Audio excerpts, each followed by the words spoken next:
All right, guys, I just wanted to give everyone an update here. I think this is the first National Signing Day. You know, what's happening? We've got crazy things left and right. We've got kids not signing. We've got kids getting sniped for NIL deals, all of it. The first thing, once again, Alabama, just when you think maybe there's a chance Nick Saban retires, they're building an absolute Death Star. This class, they've got 25 total commits. The overall average is just ridiculous, and they're actually expected to add 2 more 5-star in-state defensive linemen, possibly before this class is actually finalized. So Alabama, Georgia, just unbelievable overall talent in these classes.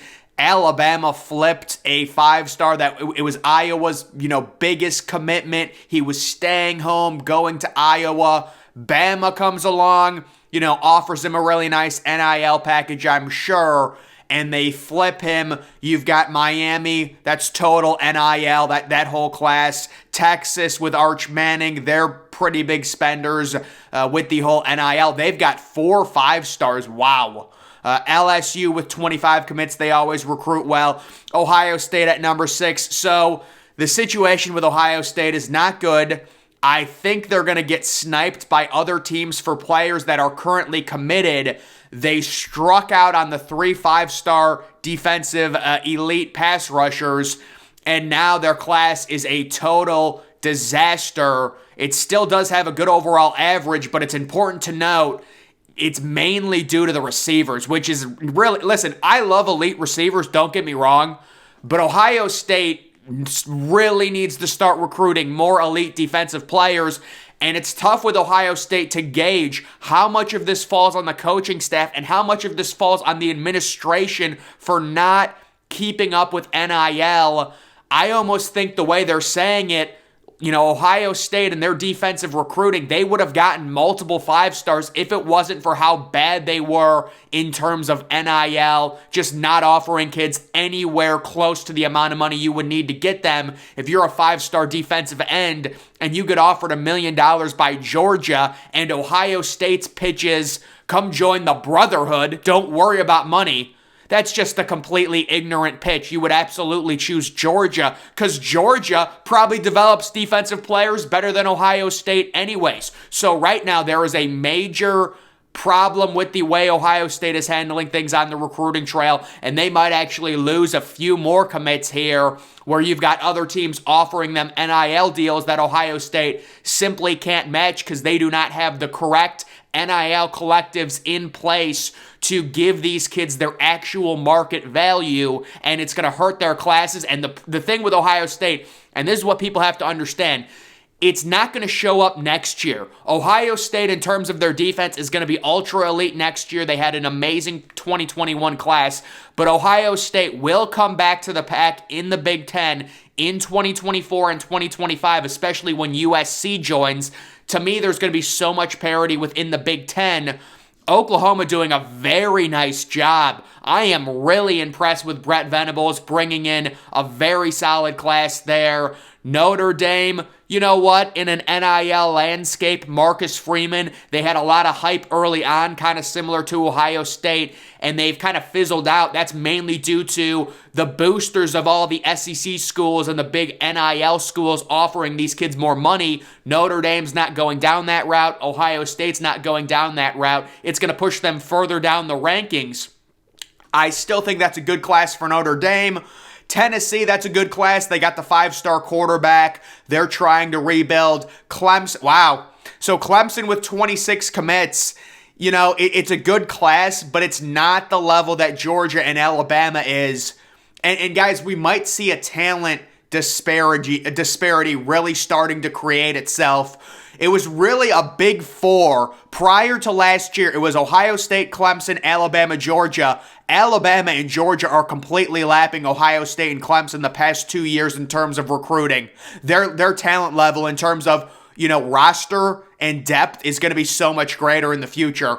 Georgia, It's just all NIL. How about Oregon losing Dante Moore to an NIL deal, then flipping the Baylor commit Austin Novosad with an NIL deal, and also getting Mateo Uyunglele, DJ Uyungle's brother, because they got NIL money freed up once Dante Moore, the superstar 5-star quarterback, flipped to UCLA. I am so sick of NIL. Boy, Penn State is I like Penn State a lot. No, Penn State does a really good job.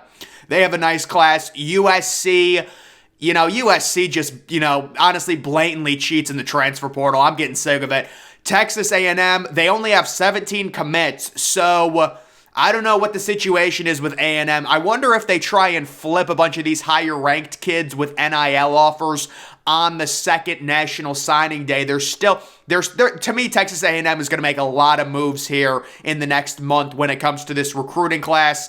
South Carolina, they're doing a decent job. TCU, that's not a very good average. And then Michigan, so very interesting strategy by Michigan. Jim Harbaugh really not messing around with these kids who want big money in NIL. They're taking lower ranked players and then they're viciously attacking the transfer portal and getting all the top transfers. So it's an interesting strategy by Jim Harbaugh, and you can't really question him right now because he owns Ohio State, unfortunately. But you know what, dude? Honestly, I don't like this strategy. I'm always someone who wants to have a really talented roster. You can't really rely on the transfer portal. But again, when you bring in the kids from the portal, they're ready to play right away because they've, played at other schools, and they do have a really nice transfer portal class. Auburn, Arkansas, Utah has a nice class. Michigan State, that's all NIL. Michigan State's really in bed with NIL. They're recruiting better than they normally do, and they're also getting some transfer portal kids. Kind of surprising Florida State's down at 25. That's not a good, although they are doing well in the portal. That's not a good sign, though. We're going to go to the portal now. So when it comes to these rankings, I really think they need to make some type of composite when it comes to the portal rankings, because you look at the different sites, they're all over the place. But Travis Hunter is the number one player here, obviously rated a 99.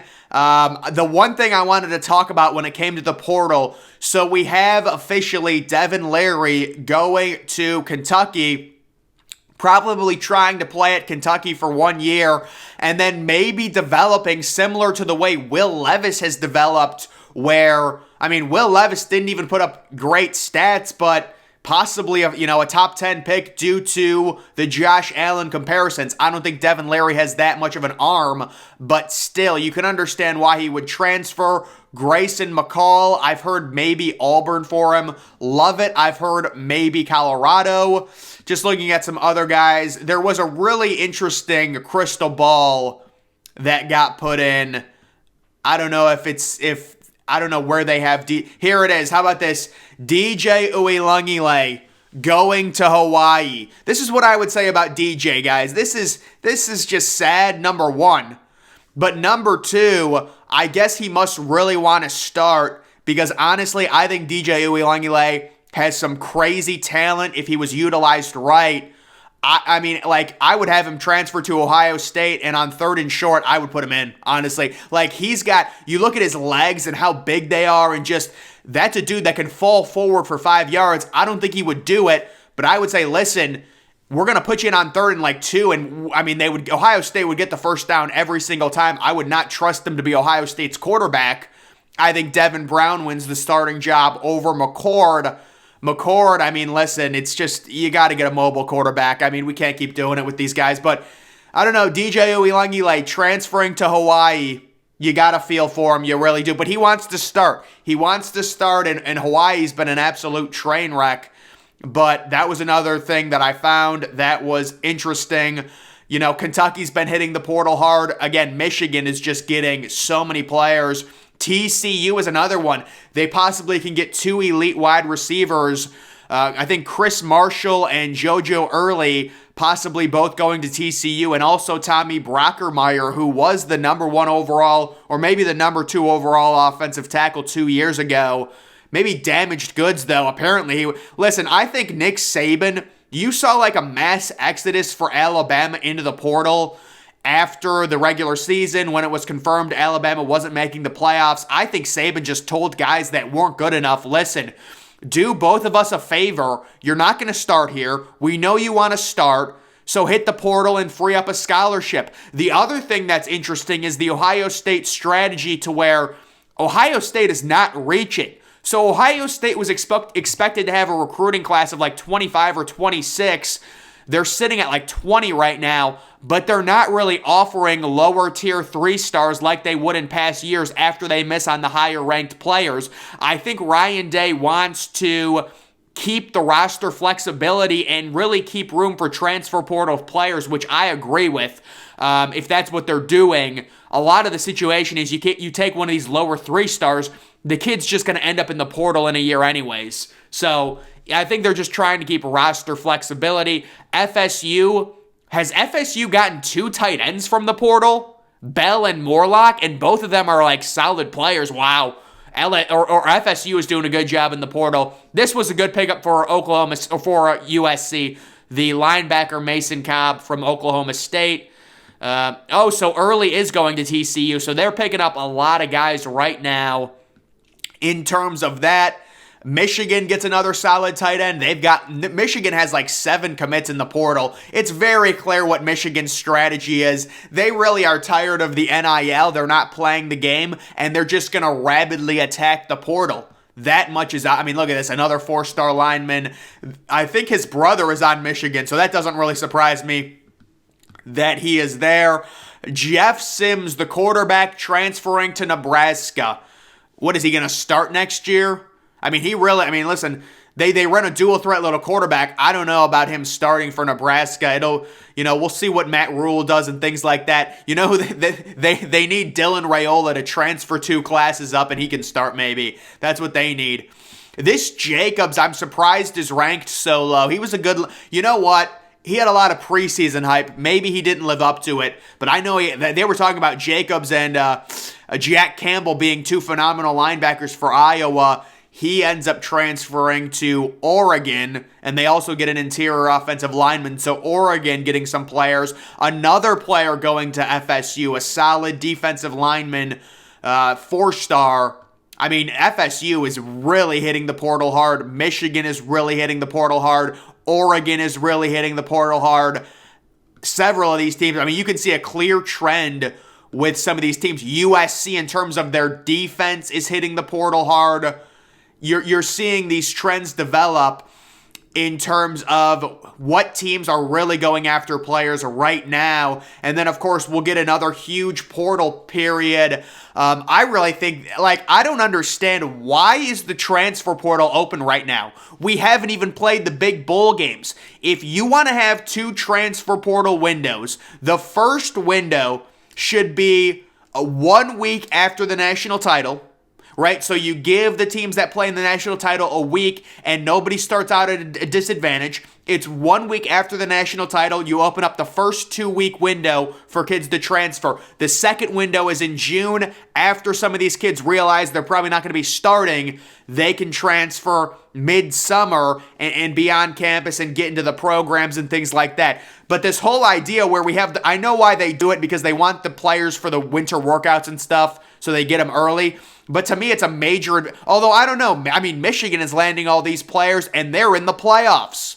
So who knows? It just kind of feels weird that we've got these players entering the transfer portal, but they're playing in their bowl games like Grayson McCall and Austin Reed. It just seems like this stuff is completely mismanaged and there's no rules, which is so typical of the NCAA. It's been a total train wreck. And now we've got other programs that are obsessed and really just throwing around NIL money, trying to snipe solid recruits from rosters and saying, listen, you're getting paid this much, we'll give you this much if you flip on National Signing Day. It's getting real ugly right now.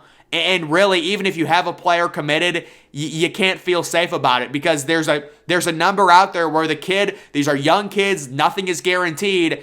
If they can be offered a significant amount of money, these kids, very limited life experience, they're very gullible, and I don't blame them for taking it, no doubt. It's definitely a decision where if you've got money there, you might want to take it, but still, guys, it's just so sad to see college football turn into this thing where it's who has the most money.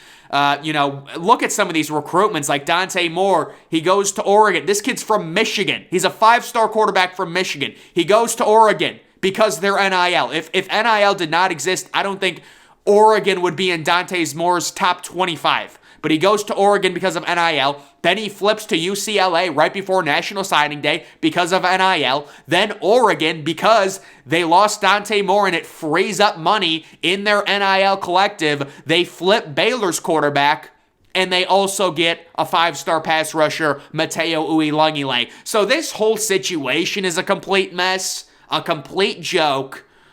If you actually know what's going on, it's so sad. But guys, that is going to do it for this update here on the first National Signing Day. Make sure you follow me on Twitter. Link to that's always in the description.